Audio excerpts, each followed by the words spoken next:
अस्सलामुअलैकुम। I hope you all are fine.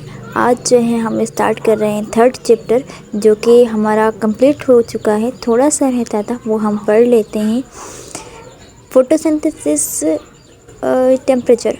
Temperature जो है वो केमिकल रिएक्शन में केमिकल रिएक्शन होता है। ये मोस्टली केमिकल रिएक्शन जो है वो डिपेंड करता है टेम्परेचर पे। और फोटोसिंथेसिस का जो है वो टेम्परेचर जो होता है वो होता है 45 सेंटीग्रेड। जो है वो स्लो भी होता है और वेरी कोल्ड भी होता है। ठीक है। वाटर जो होता है वो एक नेसेसरी फैक्टर होता है जो कैरी आउट करता है फोटोसिंथेसिस में और प्लांट को एब्जॉर्ब करता है और water from the soil. Carbon dioxide is an other factor of photosynthesis, other necessary factor of photosynthesis. ठीक है। एक अदर फैक्टर है जो कि एयर में होता है, जो को एब्जॉर्ब करता है प्लांट में। ठीक है। अब फोटोसिंथेसिस का प्रोसेस क्या होता है कि जो क्लोरोफिल होता है, जो कार्बन डाइऑक्साइड होती है, उसमें वाटर जो है वो कार्बन डाइऑक्साइड जो है वो इन्वायरमेंट से आती है। वाटर जो हम ऐड करते हैं प्लांट में, सन की लाइट आती है, ग्लूकोज तैयार होता है और प्लस का ऑक्सीजन जो तैयार होता है। ग्लूकोज का फार्मूला आपको आना चाहिए, C6H12O6। ये ग्लूकोज का फार्मूला है। ठीक है। अब रेस्पिरेशन क्या है? अब रेस्पिरेशन जो है ग्लूकोज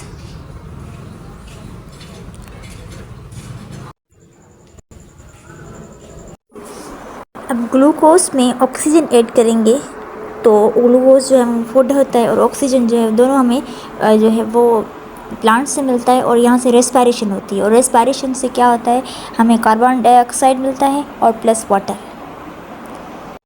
अब कंपेयरिंग फोटोसिंथेसिस एंड रेस्पिरेशन, अब ये जो है बहुत इंपॉर्टेंट है। एनर्जी यूज़ होती है फोटोसिंथेसिस में और ये सिर्फ फोटोसिंथेसिस जो है वो प्लांट में होता है और it is food making process. ये जो फोटोसिंथेसिस का प्रोसेस होता है वो फूड मेकिंग होता है। It trap energy to produce food.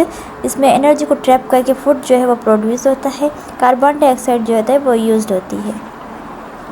अब रेस्पिरेशन में एनर्जी रिलीज होती है, occurs in all living organism. It is food using process. Food में यूज़ होती है प्रोसेसिंग। इट ब्रेक ग्लूकोज को ब्रेक डाउन करता है और एनर्जी को प्रोड्यूस करता है। और कार्बन डाइऑक्साइड ये आल्सो प्रोड्यूस होती है रेस्पिरेशन में। अब ये कुछ एक्सरसाइज है, MCQs हैं, ये आप सॉल्व कर लीजिएगा। जिसको ना आए वो मुझसे पूछ लीजिएगा। ठीक है।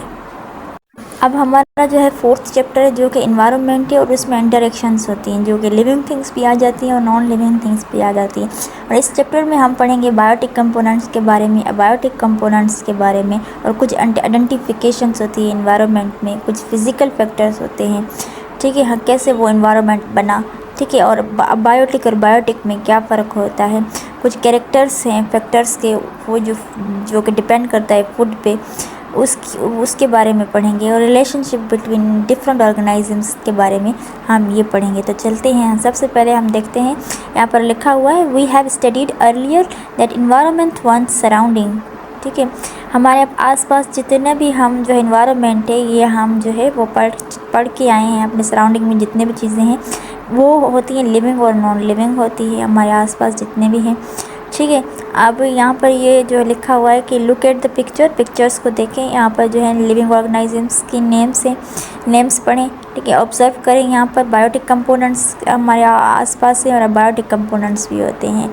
ठीक है। और यहाँ पर पिक्चर में देखिए प्रोड्यूसर्स, कंज्यूमर्स और डिकम्पोज़र। अब यहाँ पर पढ़ते हैं कि प्रोड्यूसर्स जो है वो क्या होता है। सबसे पहले मतलब जो बायोटिक कंपोनेंट्स होते हैं वो ऑल लिविंग ऑर्गेनिज्म होते हैं। बायोटिक दो कंपोनेंट्स होते हैं, एक अबायोटिक कंपोनेंट्स और बायोटिक कंपोनेंट्स। जो बायोटिक कंपोनेंट्स होते हैं वो ऑल लिविंग ऑर्गेनिज्म होते हैं और उनके जो है वो पार्ट्स होते हैं 3। एक होता है प्रोड्यूसर, दूसरा होता है कंज्यूमर और तीसरा होता है डिकम्पोज़र। प्रोड्यूसर्स जो होते हैं जैसे ग्रीन प्लांट्स हो गए, एल्गी हो गए, सम बैक्टीरिया हो गए, ये अपना फूड जो है वो खुद तैयार करते हैं, यूज़ करते हैं वाटर और कार्बन डाइऑक्साइड को। ठीक है। एनर्जी जो है वो सन से लेते हैं, तो वो प्रोड्यूसर्स हो गए। ठीक है। खुद अपना जो है वो फूड तैयार करते हैं, ठीक है, जिसमें केमिकल यूज़ होता है, प्रेजेंट होता है, वो होता है क्लोरोफिल होता है, ठीक है। कंज्यूमर्स जो होते हैं, animals that get food by eating plants, वो जो प्लांट भी खाते हैं और एनिमल्स भी खाते हैं, उसको हम कंज्यूमर्स कहते हैं। कंज्यूमर जो होते हैं वो ईट ओनली प्लांट, जैसे कि काऊ। कंज्यूमर्स जो होते हैं वो सिर्फ जो है वो प्लांट्स खाते हैं, जैसे गॉट जो कंज्यूमर्स सिर्फ प्लांट खाए तो वो प्राइमरी कंज्यूमर हो गया, और जो सिर्फ प्लांट भी खाए, प्लांट नहीं, जो लाइन खाए, जो गोश्त खाए, ठीक है, वो हमारे होते हैं सेकेंडरी कंज्यूमर्स, ठीक है। कंज्यूमर्स के दो टाइप होते हैं, प्राइमरी कंज्यूमर्स होते हैं और दूसरा सेकेंडरी कंज्यूमर्स होते हैं। जो प्राइमरी कंज्यूमर्स होते हैं वो प्लांट्स खाते हैं, जो सेकेंडरी कंज्यूमर्स होते हैं वो गोश्त खाते हैं, ठीक है। जैसे डॉग हो गया, वॉफ हो गया, लाइन हो गए, ये हो गया कंज्यूमर्स। अब ये सवाल पहले भी आ चुके हैं, इसको आप गौर से देखिएगा। आप अगर समझ में ना आए तो आप वीडियो को दोबारा से देखिएगा।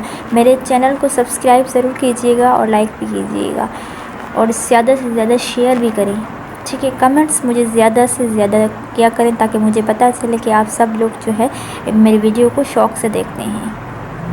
अब डिकम्पोजर्स से स्मॉल एनिमल्स एंड स्मॉल जितने भी ऑर्गेनाइजेशन जो हम अपनी आम आँख से नहीं देख सकते हैं, तो जितने भी होते हैं वो जो कि हमारे प्लांट और बॉडीज़ के एनिमल्स के अंदर होते हैं, तो वो डिकम्पोजर्स होते हैं, ठीक है। Break down complex substance into dead bodies into simpler substance.